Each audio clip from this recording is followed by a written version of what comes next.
that's a meaningful moment. So I really want to stress to say, if you're gonna do this tie thing and it's gonna be the only thing that's holding you back, really just, you know, take a step back, make sure that you fit, right? Get selected and then go. One thing I just wanted to add too, I mean, out of the time that I've been doing this, my only recommendation is do not do a bright red tie. Because it is a power symbol, but you don't want to overpower your interviewer. If you want to do something in a red tone, you're in burgundy right now, correct? No, this is a brown. Okay.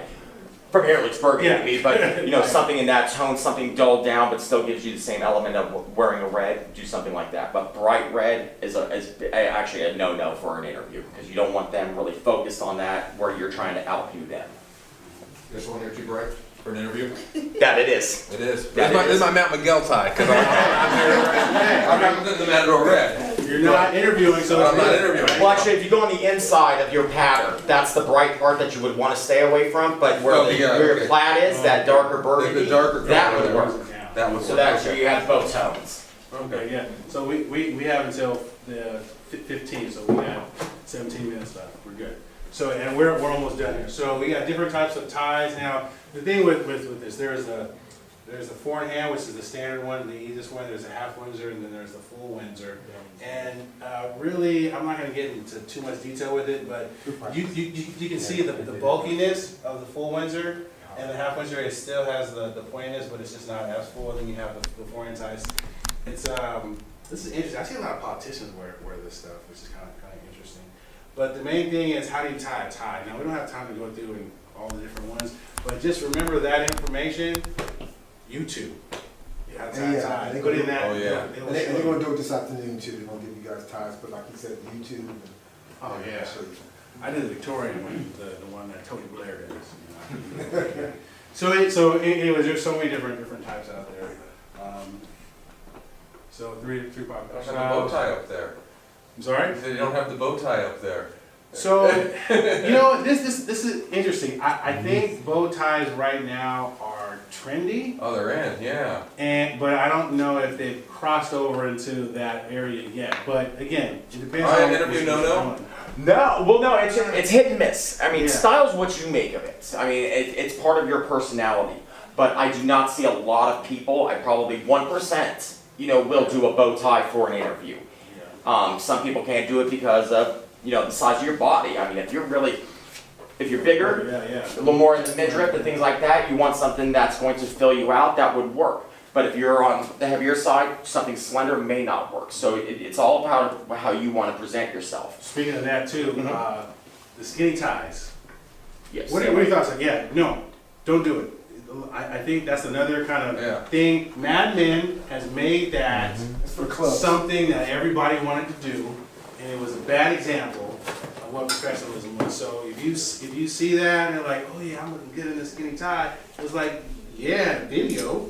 It's fine in a video, but when you're doing it in a real situation, don't do that. Don't do that. Yeah, for an interview, don't do it. But when you're going out, going to shoot pool or something like that, you want to rock it, do it. Okay, hold on. Let me do this. Okay, so now here's a we're gonna go through this, and then we're gonna do a little test, right? To see what we've learned, and we have pick some stuff apart. So we have belts matched with shoes. The preferred colors right now, I think, are black, brown, or burgundy, right? And then so you have your suit. How do you make sure the sleeves are long enough? This is what I was told. This is interesting. When it comes to the length of the coat, when you put your arms down, it should be in between like the knuckles or something like that. Is that right? Yeah, actually between your thumb line and right about here. Mm-hmm. That's how you know it's the right side. Sometimes they go too far, down, and that's just not a well fitted suit. And then you have the different breaks, right? You have, I think nowadays with the skinny jeans, everybody wants to have like the quarter break or the no break or the high water. Don't do the high water. Don't do that. Have like a quarter break, a half break. You see the little wrinkle right there. The full break, it starts to flop over. And people watch out for this, because if you go too full of a break, it starts to look sloppy, right? Like when you start seeing like multiple like crinkles or something like that, then that's when it starts to look a little sloppy. So that's the thing you should be aware of. And the last part, now exercise. We got 4 examples, right? Remember when we talk about the elements of style, we got color, cut, fabric, all that stuff, right? So we're gonna go to the first one. Let's look at this, okay? Think about it. Color, cut, fabric, pattern, all that stuff. What do you think? Yes, no, does this pass 100%? Is there anything you can critique, anything you would change? We start with? Jacket. Jacket, okay. So why do you say that?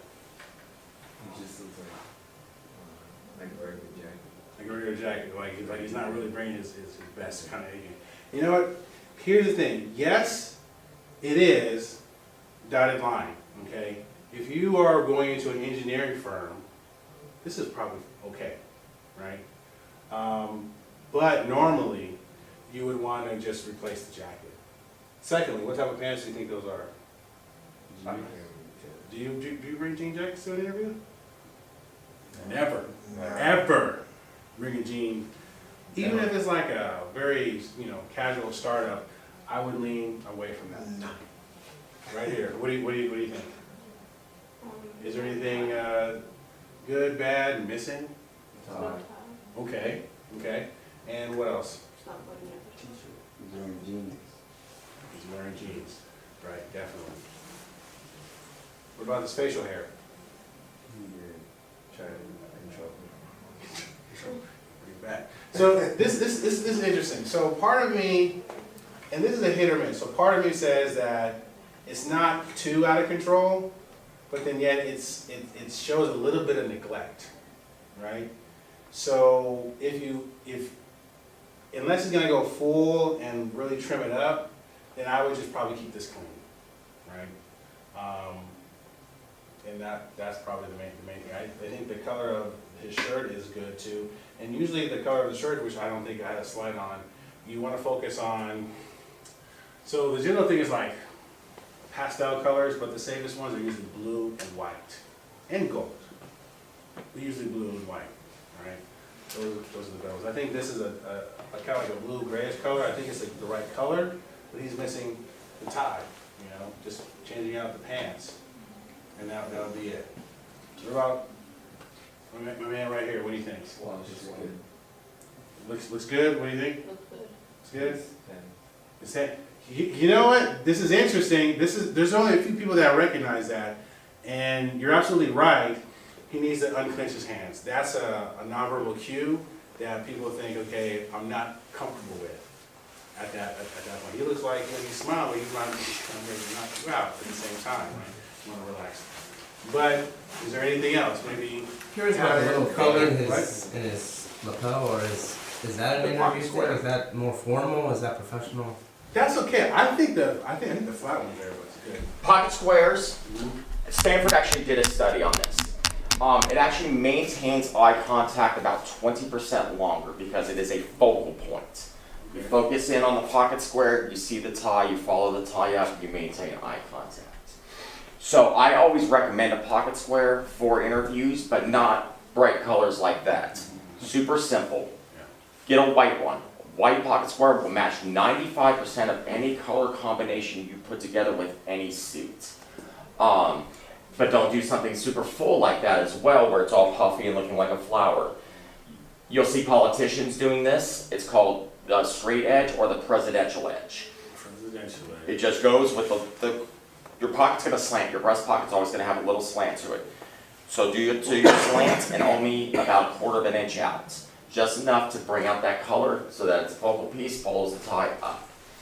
So it's a matter of what you'd like to do. Like I said, research what company you're going into. So Men's Warehouse, this is something that we have to promote and know about. So yes, I wore a pocket square for my interview with my company. Excellent. Well, let me ask you, Jerome. So is there anything else you would probably change out on this? It's a lot, but it's another subject. I don't like the fact he's not smiling, but none of them are smiling. Well, what about the 3 business colors? Well, the colors, I wouldn't wear that color shirt there. I would be safe, like I said, blue or white is always the safest colors, especially first impression. But again, we already talked about the ties. See that little clip there? I'm being really picky. Yeah, no, go for it. Yeah. This right here, hopefully he doesn't have that little tag on there. Number tag on. I'll tell you, when I first got my jacket, I don't know if you saw it, I wore that around, and I was like, yeah, I got my senator on there. But it was the time when we had hats and we would keep the tags on, right? So I'm thinking, oh, this crosses over, I'm gonna keep my tag on, right? I'm like, Same thing. yeah. I got Calvin Klein, I got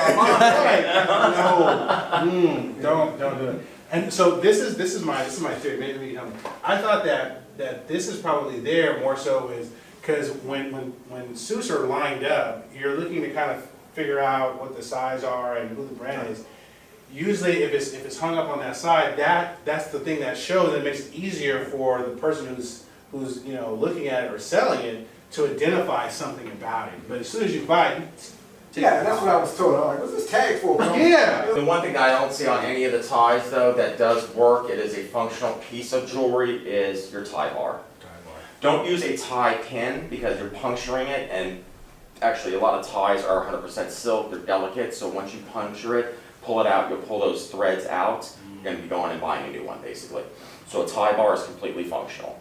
But one key to it, I have OCD, so I always got mine straight across. But one thing that people do will go sideways, kind of like the way my stripe is, because that's another thing that they follow that up. Oh, okay. So it's like everybody's saying, it's in your head. You see that, you're following that angle up, and you're maintaining eye contact a little bit longer as well. Good. 5 minutes. Okay, we're gonna wrap it up. We got a few more. And the last thing, attitude. Attitude's everything.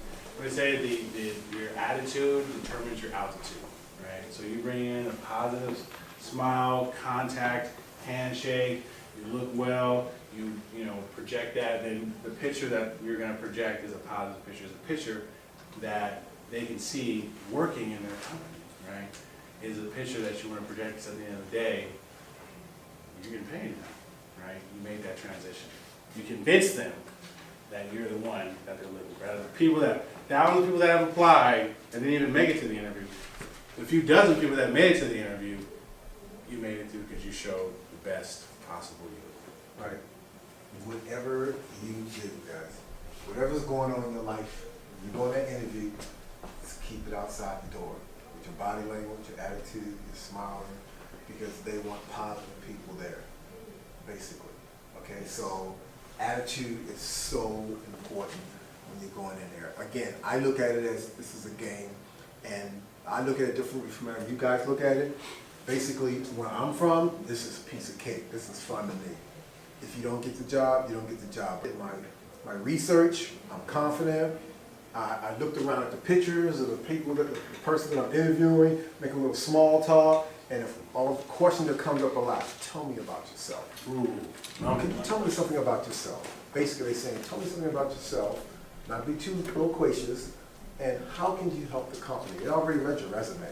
But they want to know if that resume created by your mother or your brother, your sister, or that's talking about you. Okay? So attitude, going in there confident. And if you don't get the position, hey, it's your loss. I'm going to go to the next one.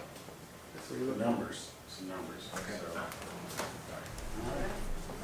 So, thank you for your time. Before we go, do you have any questions? Something that's kind of one thing that you thought of that you are always questioning, or maybe there's a story that you have about a friend or a cousin or that one person that you know, like you, that you want to share?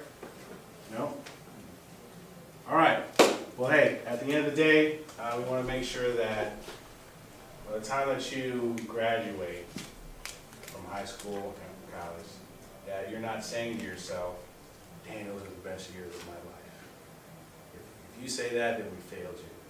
What we want you to say, right, is the experience that I had at Mount Gilead, whatever college that you go to, was a stepping stone that prepared you for the rest of your life.